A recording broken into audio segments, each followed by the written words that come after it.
25-year-old Joshua Paris of Block Y Sapphire and Randy Claremont Wrights were hired to rob Coast Guard Lieutenant Rondel Anthony Douglas of his car by two men who were willing to pay $700,000. However, after learning that Douglas was killed, the buyers refused to purchase the car and the killers were forced to abandon it on Stone Avenue, Georgetown.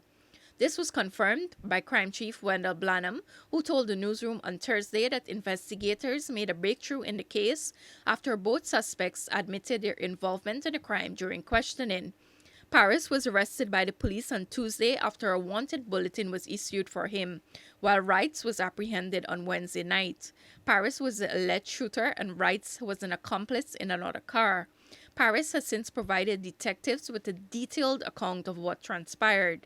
Paris reportedly told investigators that on June 7, the day Douglas was murdered, he, Paris, received a call from one of his friends, identified as Fox, who informed him of the plan to steal Douglas' car since there was already a buyer who wanted to pay $700,000 for it.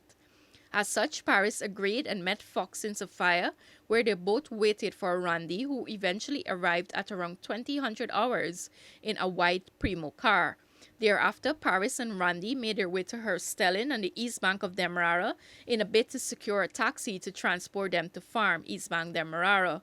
However, the driver refused and they were forced to devise another plan. So they went to a Aladdin taxi service at La Grange on the west bank of Demerara, where they hired Douglas, who worked as a part-time taxi driver.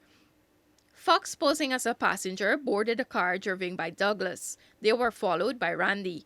And despite delays due to Randy losing track of Douglas' car, Fox led Douglas to Cul-de-sac Street, North Rumbelt, where the crime took place. But before they arrived there, Paris was already there. He made his way through a shortcut to get to Douglas' car, while Randy waited at another street in the getaway car.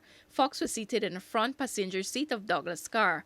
Paris then pulled the driver's side seat of Douglas' car and tried to pull him out, but Douglas put up a fight with him. As such, Fox intervened by choking Douglas, but despite this, the army rank continued to fight back. It was at this point that Fox handed Paris the gun. However, by this time, Douglas managed to get out of the car and put up a fight with Paris. As he ran behind Paris, he was shot once. Paris then boarded Douglas' car and he and Fox fled the scene. The newsroom was told that the gun that was used to shoot Douglas belongs to Fox.